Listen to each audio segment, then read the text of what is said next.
nagbabalik si Roderick de la Cruz aka Delicious. So ngayon naman guys, ang menu natin for today ay beef stroganoff. So wag na natin patagalin guys, simulan na natin. Ito ang aking mga ingredients. Beef, and then flour, and then cooking cream, sugar, pepper, butter, and beef powder, salt, and then mustard, carrots, potato, mushroom, and then onion and garlic. And then gagamit din tayo guys mamaya dyan ng soup stock, water. Doon natin i-mix ang kanyang beef powder. So let's go guys, simulan na natin. Unahin ko muna ang susutay ang vegetable niya guys.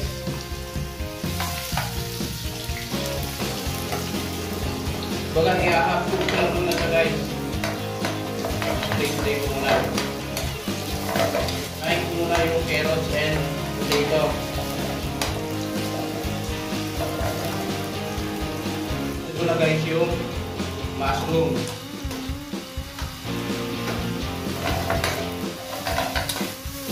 So ayan guys, tapos na siya. Isutay na natin.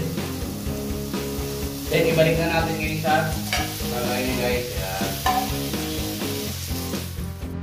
Isusutay do ulit natin ang beef naman. Butter. Then ang garlic.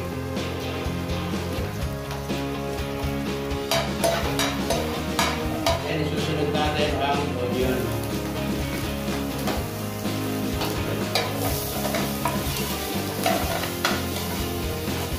So after natin masutay yung onion and garlic, then susunod na natin ang beef. Maliniwa ko siya guys ng maninipis para mas mabilis siyang maluto. Then sutay ko na. Sutay natin ang beef.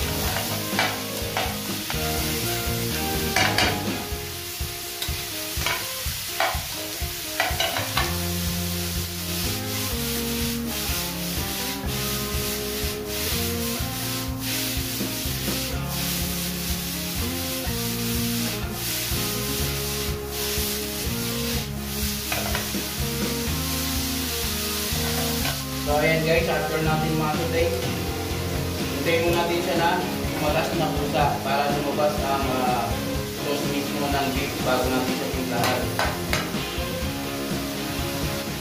Pusa na siyang mag-tubig dahil sa atas ng beef.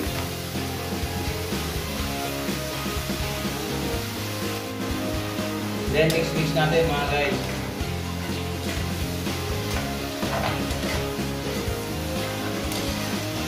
So, mabilis lang naman lumambot ang ating beef kasi iniwa ko na siya ng manipis.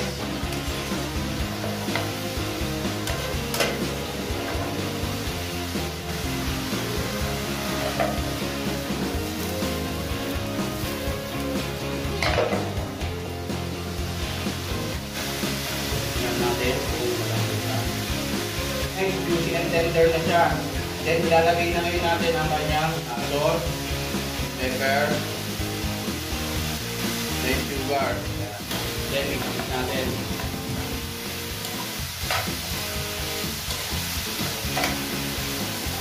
Ayan. Kaya natin ito sa madry sa beef guys para kumapit yung lasa dun sa beef. So ayan na guys. Nasutay na natin siya. Juicy na ang ating beef. Tender na siya. Ayan guys. Diba? Ayan. And then guys, gagawa naman tayo ng sauce niya ngayon. So una, butter.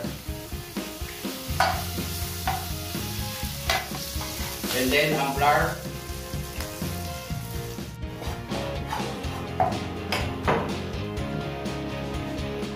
Gagawa tayo ng roux.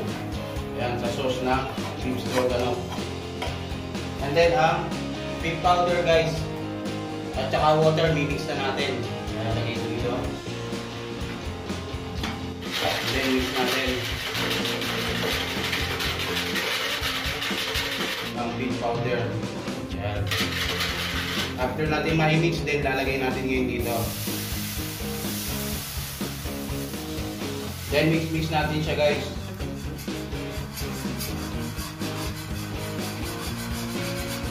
Baga gumawa muna tayo ng roux, ang base niya. Diba? Pagka medyo thick lang siya guys, medyo add lang siya natin ng konting water. Yun, yung saktong thick lang guys.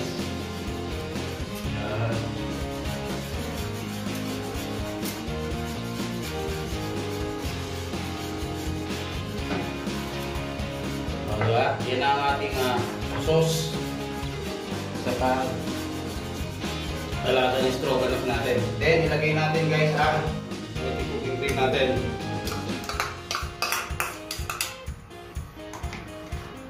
And then ang mustard. Yan. Lagyan natin ang mustard. Okay. Then mix natin ulit guys.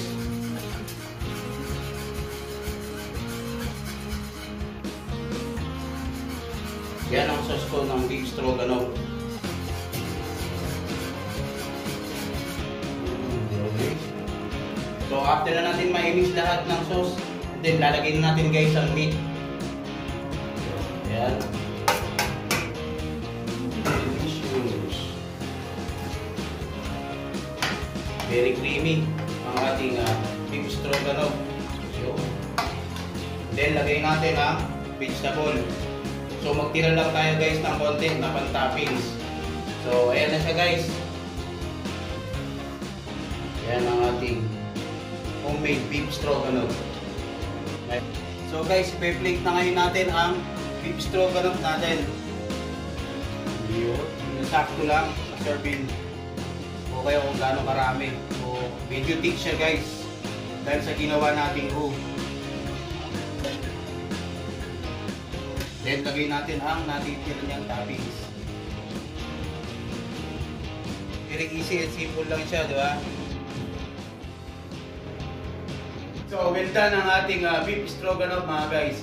So bago ko magpaalam mga guys, shoutout muna ang mga regular kong viewers. So shoutout sa iyo Nor Cooking Channel, and then kay Belekis Corner, kay Spain Flower, kay Lola B, and kay Intoy Grade and Juliet Guzman. Ayan, mga regular kong viewers yan. Thank you guys sa mga comment at for watching my channel ha. And then kay Daniel Dionisio. So thank you very much sa inyo guys ulit. At kung ikaw ay bago pa lang sa my channel ko guys, please subscribe my channel and don't forget to like and hit the button. So sa susunod ulit na mga video, thank you very much and God bless you mga guys.